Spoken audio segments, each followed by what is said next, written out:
everyone, I'm Rebecca and welcome back to my sewing room. It is time to return to some historical sewing, specifically the 19 teens, because I have talked about this project before on this channel, but I am going to be making myself this dress. Yeah, this one doesn't quite fit. This one was one that I made last year for American Girl dolls using a pattern from a Stitch in Times line. I will link that pattern down below in the description. And I believe, if I remember correctly, that pattern was actually based off of a wearing history pattern. So if you are a smaller sized person, you could use the wearing history pattern for a project like this. However, I'm not. I'm plus size and this pattern doesn't go remotely near my size. So I'm not using that pattern. I'm actually going to use primarily like a sizing up of this pattern because frankly, the skirt portion, it's all rectangles. And also the fact that I have made a bodice really similar to this for myself before. And that was this one right here. I made this 19 teens dress a few years ago and it is actually based off of or a copy of really, an extant in my collection, like an antique dress in my collection. So I have unearthed that pattern. Yes, that was a pattern that I had intended and do maybe still intend to make available to you guys like on Etsy at some point. Like I made it all in paper. It's all done. This is the finished pattern and I forgot how to translate this to a digital pattern. So maybe someday I will have the opportunity to relearn how to do that and be able to sell this bodice pattern to you. But for now, it is a pretty close match to this bodice pattern right here. So I am going to mock this up and see what all might have to change. I think the biggest thing that might have to change is the fact that this has gathering up here. And I don't remember that one having that. So I think what's going to happen is that the back is going to come and be extended a little bit farther over. The front is going to get widened so that it can get gathered up. And hopefully that's about all that has to change. So we're going to play around with the pattern, see what happens. By the way, the only reason that this project is even possible is because of one of you, Michelle. Now, I have thanked Michelle for this on this channel a few videos ago, but Michelle actually sent me more of the fabric. So this fabric was originally from Joann's and Michelle managed to get, I think it's 8 yards, to be honest, I didn't count it, but she managed to get a whole bunch more of it for me to make this dress. Now, it's not going to be enough to make like the base of the skirt, so I'll have to find a different fabric that is kind of a coordinating fabric to make the base that the ruffles are attached to, but this I think should be enough for everything else. So we are going to start with the bodice pieces and also the sleeves, and then move on to the ruffles, and then see if maybe there is any of this fabric left over that could be used for the base, because to be honest, as of this moment, I don't have a coordinating blue that I have enough of to use as the base. I am, however, planning to use or at least some of the blue sateen that I got from Vancouver, or really from Surrey, Canada. I'm planning to use this as the bodice lining. Unfortunately, there is not enough to also use it for the base of the skirt. And I have really nothing else, I think, in this shade at the moment that I have enough yardage of. So it's possible that either I will dye it, which sounds like a lot of work, or that I will try and find something coordinating, even if it's just like a quilting cotton from a quilting shop, because we have to use our local resources when we can, even if it is just for like basic solid cottons, but at least that's an option, right? So yeah, I'm gonna go ahead and start with mocking up the bodice, see if there's any tweaks that I can make to the pattern before I even cut out a mock-up, and then go ahead and fit that bodice. So as far as altering this pattern goes, I'm taking some clues from the doll pattern. So one of the clues you can see here is that we have a separate bodice front and bodice front lining, and the bodice front is a lot larger or wider than the bodice front lining and has the gathering stitches here and here. However, it does have the same top end here, which is obviously a lot shorter than the strap would be if it went all the way up to the shoulder. So I am going to widen mine. I know we're facing the other way here, but I'm going to just kind of split this down here and widen it out so that I can add gathering in there. I have already kind of notated on here, this is going to come down 3 inches, and I'm going to add 3 inches to the back to drop that shoulder seam down. In addition, the way that I had done this pattern was that I had a left side that went to the center and then just like stopped there. And then the right side crossed over. I'm going to do the same thing for this pattern because I am changing how the doll dress to the human dress closes, because the doll dress actually just closes up the back with snaps. And in fact, all of these ruffles are tucked into the back seam. So like you can't lift the ruffle at the bottom. I don't like that. That doesn't work well on a human scale at all. And B, a back closing dress is I think a little bit less historically accurate, and B, would be hard to put on. So we are going to change this so that it's going to be kind of a functional wrap closure, and then it's going to just dogleg over a little bit, probably just to the side, and have a closure there that's kind of a little bit more hidden. That is how this one functions. So you can see it wraps over here. This all closes with hooks and eyes that are just done across, and then hooks there. And then it's like a false side front, and it dog legs over to the side with more hooks and eyes. So that's kind of the idea of what I'm going to do here as well. You can see that it has an overlap of this section of the skirt, which I think will be fine. I'm a little bit more concerned that it is ruffled, so it's bulky, but I may just make a shorter overlap and have like this section of skirt stop more like over here and only give it maybe a 1 inch or so overlap. But yeah, it's going to cross over like that. We're going to have the side that ends straight down the center like this. There's no collar on the one that I'm making now, so that will be handy because I don't have to worry about that, but it's going to be a really similar shape otherwise, except that I'm adding the gathering back in, and I'm going to have the fitted lining. This does have a little bit of gathers, but it's just way, way less than is in that pattern. So basically, if I add enough gathers that the shoulder can be gathered, therefore it will add an appropriate amount of gathers to have the bust more gathered too, because you can see across the front that it is really very gathered, all of that in there, and that's why we need the fitted lining underneath. The back, on the other hand, has a lot less gathers, and so it doesn't have a fitted lining. Now, my back pattern piece does already allow for a little bit of gathering over here. You can see that on the back of the dress, but it is really, really minimal. So I think I'd like to try to add just a little bit more gathering in there. The harder part about that is that A, I'm not planning to do a fitted lining, and B, this is already kind of shaped a little bit weirdly because it goes out just a little bit here. And I want most of the back to be pretty fitted. So really, I don't think I want to widen the back like that. I'm trying to decide if I maybe could do it not on a center fold, because right now this is cut on the center fold here.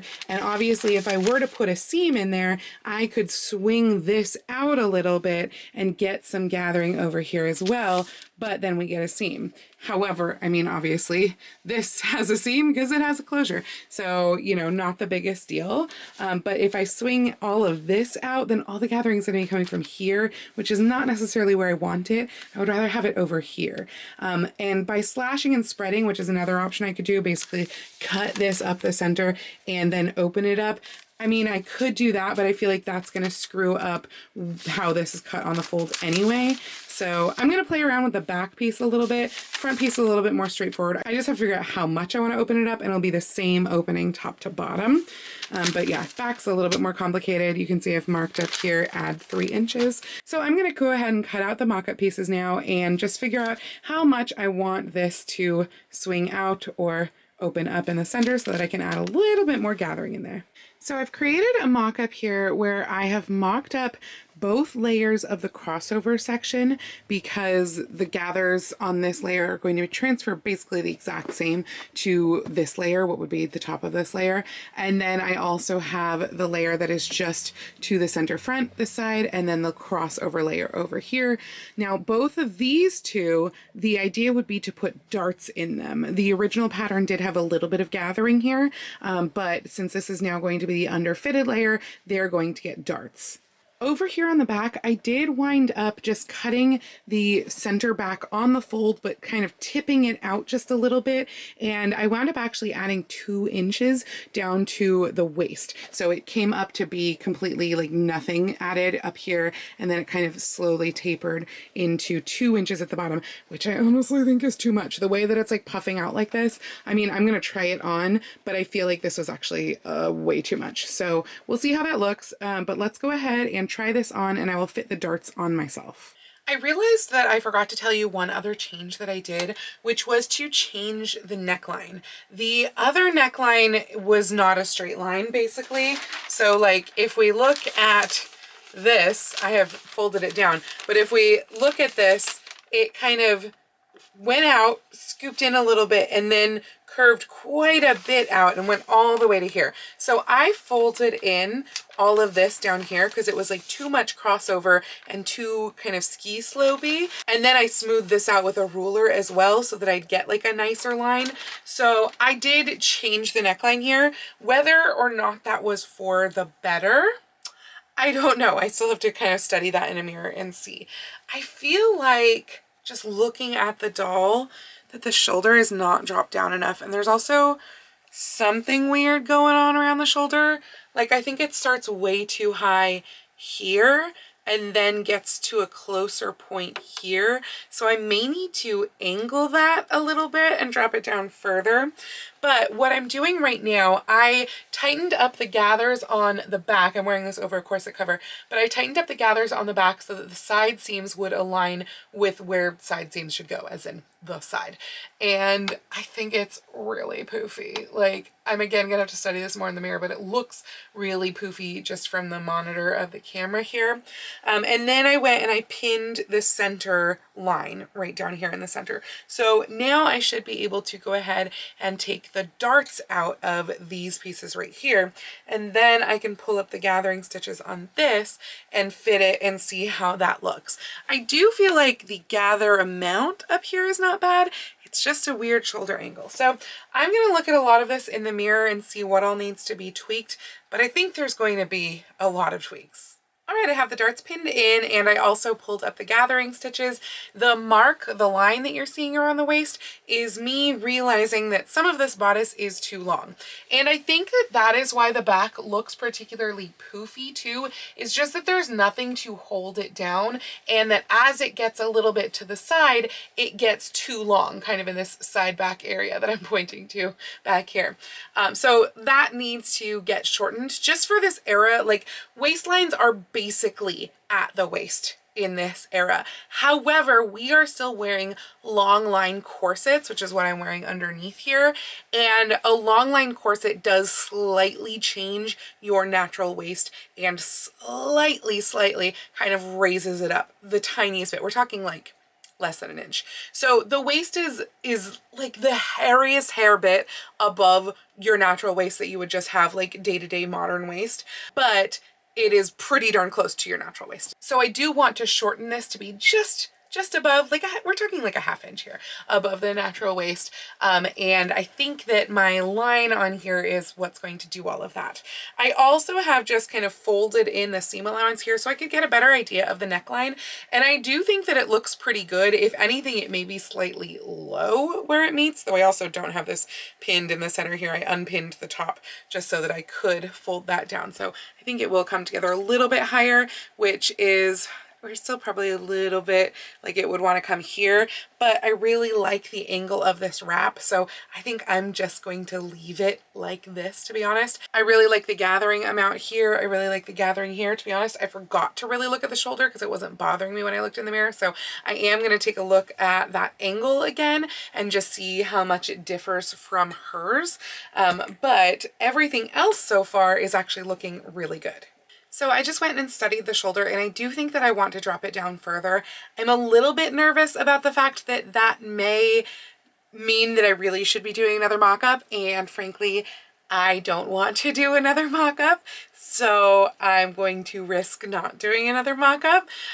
But yeah, I want to drop it down to where this new line is, and it's the lower of these lines on here. I at first drew the higher one in, and it was like not quite enough, so I went and took it a little bit lower. You can see probably that it is not equal distance from the seam line here as it is here. It is a little bit closer here than there, so we are just tilting that the very hairest bit.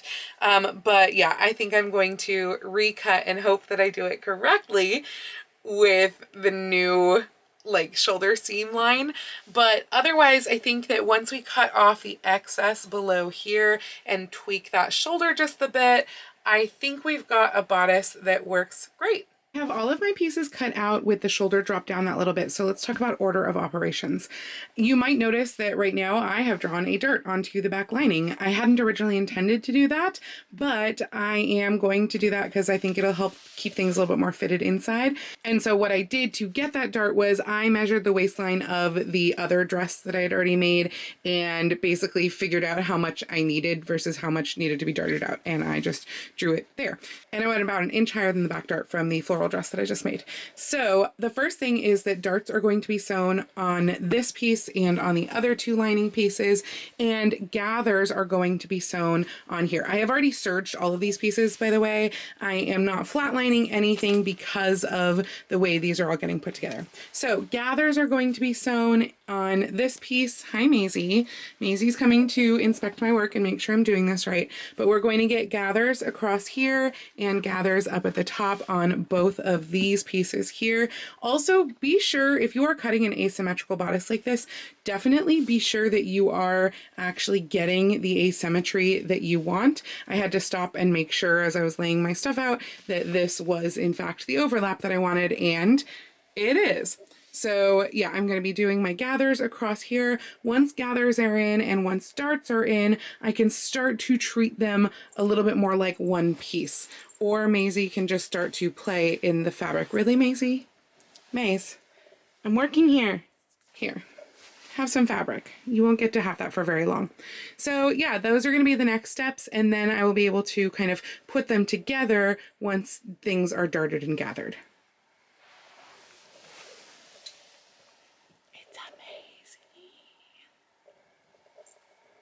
So unfortunately, I did not wind up having any sewing time at all this weekend. And so basically where I last left you with like, I have pinned my darts, but they are not sewn yet. I haven't actually done the gathering stitches in the outer fabrics. That's where we are right now at the end of this video and of this week. So next week, I am still hopeful that I can maybe finish this project, because frankly, the hard part of this was like doing the mock-up. We did that this week and it went pretty well. So I am relatively confident, famous last words, that I can still potentially finish this gown next week. I don't know if I'd call it a gown, but this dress next week. Obviously that means putting together the entire bodice and doing sleeves, which I am hoping I can just use my sleeve pattern from the dress that I had made previously. It is basically a fitted sleeve pattern. I'm going to shorten it because this one was long sleeve and I just need 3/4, but I am hopeful that that will work. And then the skirt again is really just like ruffles on a tube.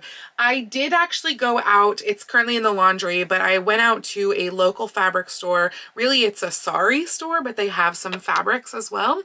It was my first time visiting there. It's called Kent Selection. And I found a cotton sateen that is, it's the same type of cotton sateen that I used for the lining, like same branding and everything. However, it is a slightly lighter blue, which is a little bit unfortunate. I was hoping for this exact blue. And when I took that like reconnaissance mission to go get that cotton sateen, I also actually went to a local quilt store that I hadn't been to before either, also located in Kent, which is called Running Stitch Fabrics. And if I hadn't already literally had just bought the cotton sateen, I probably would have gotten a quilting cotton there, because The quilting cotton, they had a better selection of like colors with the quilting cottons. However, the cotton sateen is like 55 inches wide, so I only need to do 2 panels for the width that I need, whereas the cotton, the quilting cotton, was only like 44 inches wide, so I would have needed 3 panels, and it would have negated any savings of the quilting cotton being cheaper than the cotton sateen. Unfortunately, the cotton sateen here in this local store is like, I don't even know what the conversion rate, but it's at least twice as expensive as the cotton sateen in Surrey, Canada. So the next time that I have a chance to go up to Canada, I am going to buy so much cotton sateen because they also had a lot more colors at the store up in Canada. So yeah, that's where we're at the end of this week. I'm going to continue right where we left off for next week's video, so definitely make sure that you're subscribed so that you see that one.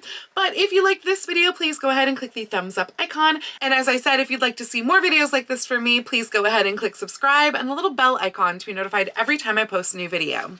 I do post videos here on YouTube at least once a week, usually with sewing vlogs like this out on Tuesdays, and sometimes with additional costuming or sewing related content out on Saturdays, but I post every day over on my Instagram, so please go follow me on Instagram. That's at Lady Rebecca Fashions. And if you'd like to help support all of the work that I do on this channel, I do have a link to my Patreon and my Ko-fi down in the description below, or you can send me a super thanks or join my YouTube channel memberships right here on YouTube below the video. I'd also like to give a special shout out to my Edwardian level patrons, Jean and Kim. Thank you all so much. I hope you'll have a wonderful week, and I will see you very soon in my next video. Happy sewing!